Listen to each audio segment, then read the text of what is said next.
ये मत कहो खुदा से मेरी मुश्किलें बड़ी हैं। सुना कि मुश्किलों से कह दो मेरा खुदा बड़ा है। आती हैं आंधियां, आज आंधी आ रही है ना, तो कर उनका खैर मकदम, उनका स्वागत कीजिए। तूफान से लड़ने के लिए खुदा ने तुम्हें गढ़ा है। तूफान से लड़ने के लिए, समस्याओं से लड़ने के लिए भगवान ने तुम्हें बनाया है।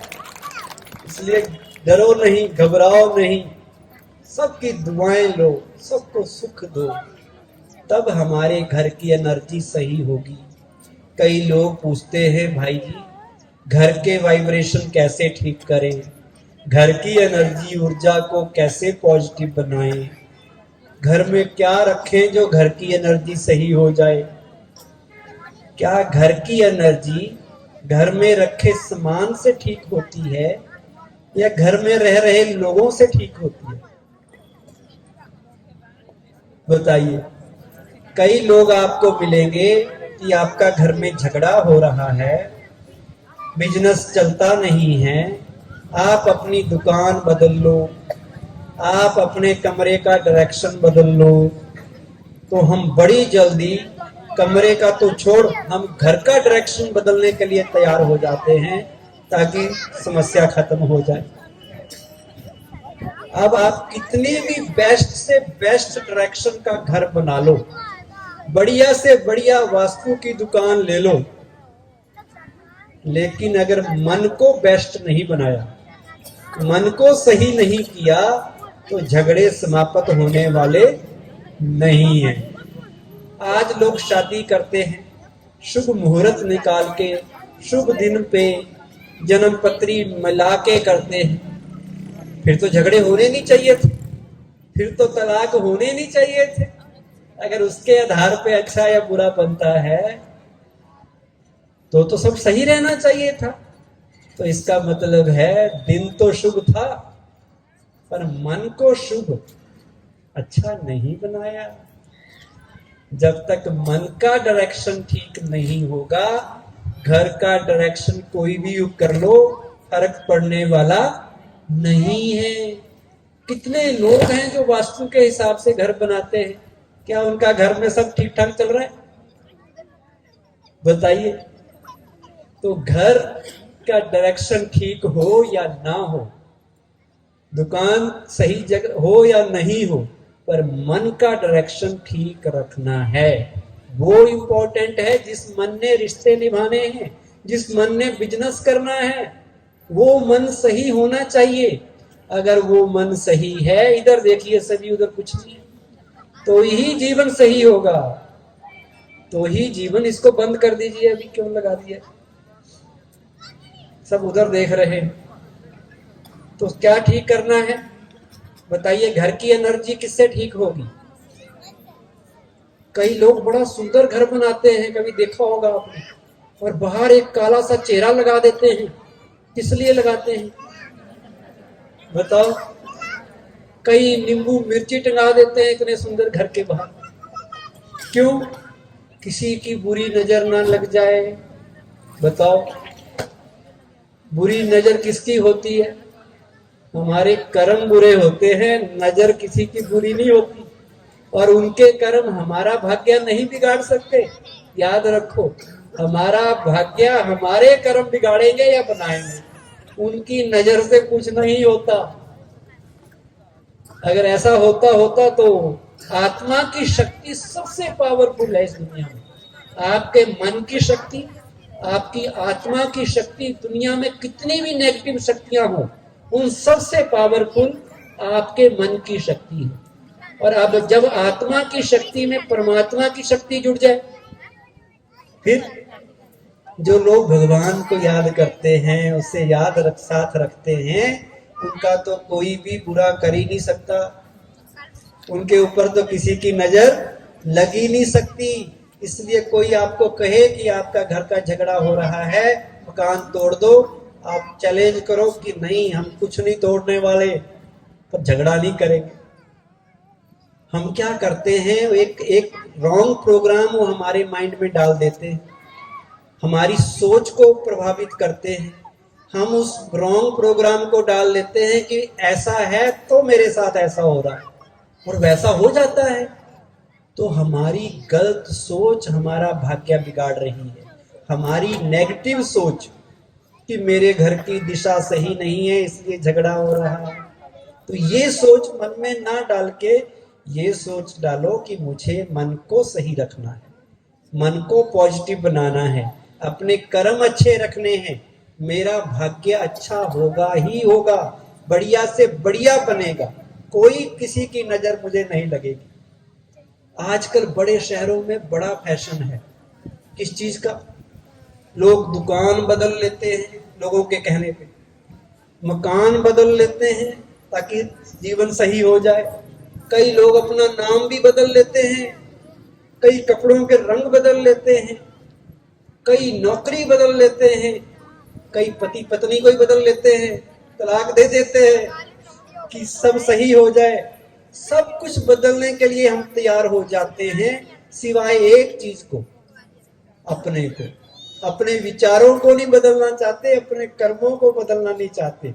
बाकी बाहर की कितनी भी चीजें हमसे बदलवा लो, लेकिन ये सच्चाई है जब तक आप अपने कर्मों को सही नहीं करेंगे आपके घर का भाग्य अच्छा होने वाला नहीं है। घर की एनर्जी, घर के वाइब्रेशन घर का भाग्य बनता है घर में रहने वाले लोगों की सोच से, बोल से, व्यवहार से, जिसे कर्म कहते हैं। अगर कर्म अच्छे हुए तो सबका भाग्य कैसा होगा, कैसा होगा, अच्छा होगा। तो आज से क्या उपाय मिला सबको, उपाय पूछते ना लोग, क्या उपाय करें, उपाय आपके पास है, किसी के पास पूछने की जरूरत नहीं। अपने कर्म अच्छे करने हैं, सुख देने वाले कर्म करने हैं, दुख देने वाले नहीं करने हैं। एक और चीज कह के समाप्त करता हूं कि घर का भाग्य अगर अच्छा करना है तो घर में जो धन आए, जो पैसा आए, चाहे वो नौकरी से आए, बिजनेस से आए, वो दुआओं के साथ आना चाहिए।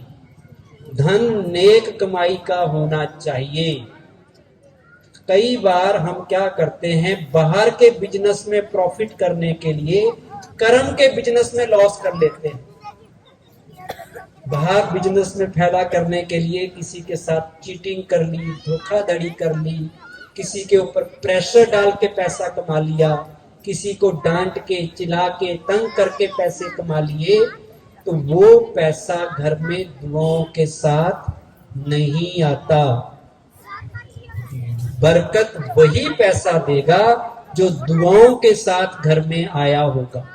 इसलिए जो धन कमाते हैं उनको भी ध्यान देना है, और जो धन का घर में उपयोग कर रहे हैं उन लोगों को वो धन स्वीकार नहीं करना है, क्योंकि उसका असर आपके घर के भाग्य पर पड़ने वाला है, आपके परिवार पर उसका असर पड़ने वाला है। अगर आपके कर्म धन सही ढंग से नहीं आया, पक्का है इस बात का। कौन सा धन लाना है फिर, दुआओं के साथ, दूसरों को सुख देके अगर धन कमाया होगा तो वो धन आपको सुख देगा।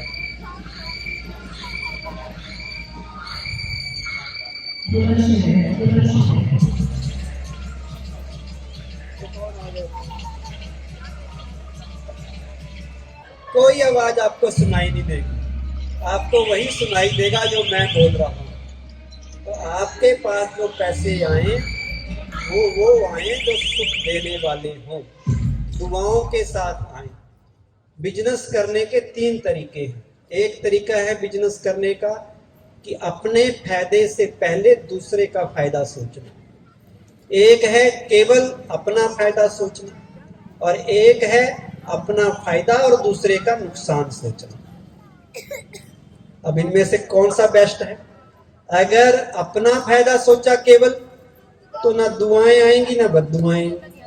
अपने फायदे से पहले दूसरे का नुकसान कर लिया तो घर में दुआओं के अपोजिट आएगा, और अपने फायदे से पहले अगर दूसरों का फायदा सोचा, अपने सुख से पहले अपने आराम से पहले दूसरे के आराम का ध्यान दिया तो घर में धन भी आएगा और दुआएं भी आएंगी। दुआएं पहले आएंगी, और जिस घर में दुआएं आए उस घर में क्या पैसा नहीं आएगा?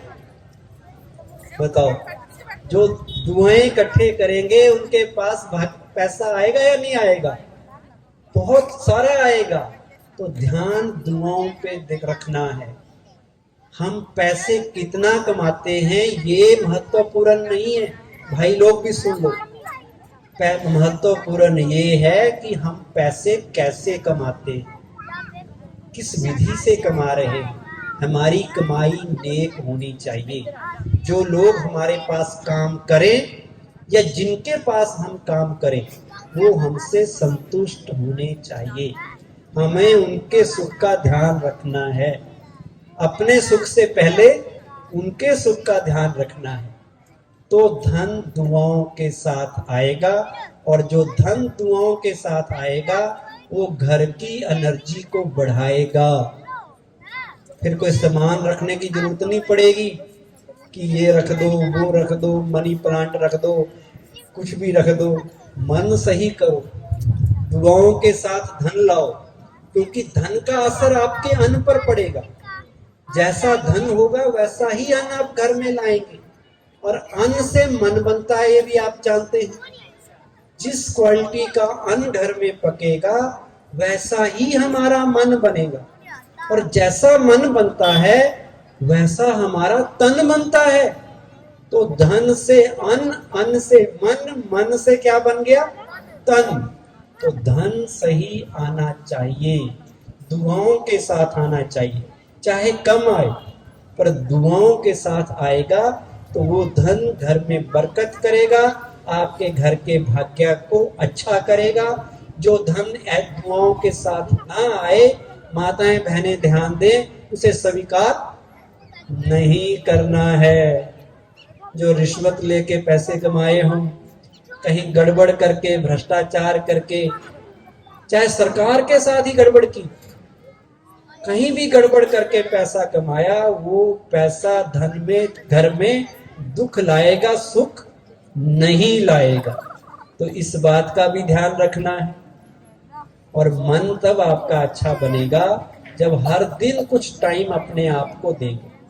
हर रोज 1 घंटा कम से कम अपनी आत्मा की उन्नति के लिए देना है, अपनी प्रोग्रेस के लिए मॉर्निंग में देना है, जिसमें अच्छे अच्छे विचार, परमात्मा का ध्यान, मेडिटेशन कल से हम आपको सिखाने वाले हैं, वो सवेरे उठ के करनी है। अच्छी अच्छी बातें सुननी है, पढ़नी है, देखनी है, पॉजिटिव इंफॉर्मेशन मन में डालनी है। सवेरे 1 घंटा रोज अपने मन की चार्जिंग करनी है, तो सब कुछ ठीक हो जाएगा। जितनी भी समस्याएं हैं सब ठीक हो जाएंगी। करेंगे ऐसा तो कल से आपका मेडिटेशन का फर्स्ट लेसन यहाँ पर होगा, परसों सेकंड लेसन होगा, और उसके बाद फिर आपको 7वें सेवा केंद्र है, वहाँ 5 दिन और बुलाएंगे, क्योंकि ये 7 दिन का कोर्स होता है। 7 दिन में पूरी चीज सिखाएंगे ना, तो 2 दिन यहाँ सिखाएंगे, फिर यहाँ से तंबू उठाने पड़ेंगे हमें, क्योंकि अब सारी उम्र तो नहीं लगा के रखेंगे, बड़ा खर्चा है। तो उसके बाद आपको साथ में ही आश्रम है, परसों 2 दिन बाद वहाँ आपने आना, वहाँ आपको फिर डिटेल में पूरी मेडिटेशन सिखाएंगे। कल आपको हम आपसे मिलाएंगे, आपकी आपसे ही मुलाकात कराएंगे, आपकी पहचान आपको कराएंगे कि आप हैं कौन। तो वो टाइम पे कल आना। जो पहले आएंगे उनको म्यूजिकल एक्सरसाइज भी कराएंगे, बाद में फिर कल का मेडिटेशन का पहला पार्ट राजयोग का आपको कराया जाएगा। अभी आप 1 मिनट के लिए बिल्कुल साइलेंस में बैठ जाइए। मेडिटेशन की कमेंट्री के द्वारा अभ्यास करेंगे, अपने आप को विचार दें कि आज से मुझे अपने भाग्य का निर्माण अपने श्रेष्ठ कर्मों से करना है।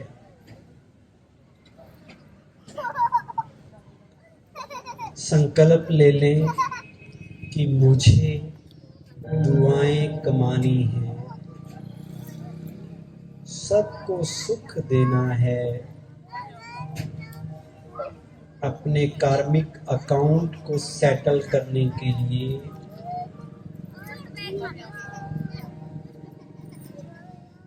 जो हमारे साथ गलत भी कर रहे हैं उनको भी दुआएं देनी हैं। केवल प्योर पॉजिटिव एनर्जी ही जानी चाहिए।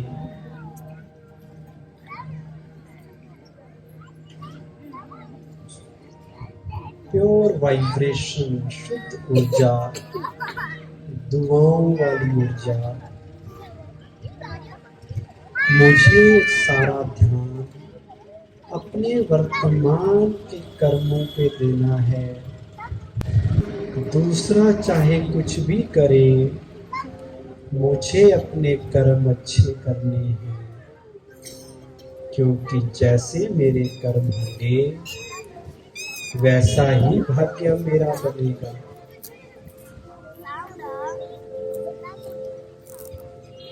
मुझे अपनी हर सोच, हर बोल, हर व्यवहार को अच्छा बनाना है। अपने भाग्य के लिए किसी को दोष नहीं देना। मैं खुद अपने भाग्य का जिम्मेवार हूँ। जो कुछ मेरे साथ अच्छा या खराब हो रहा है वो मेरी अपनी रिस्पॉन्सिबिलिटी है। अब अगर मुझे उसे ठीक करना है तो मुझे अपने कर्मों को अच्छा करके ही उसे ठीक करना होगा।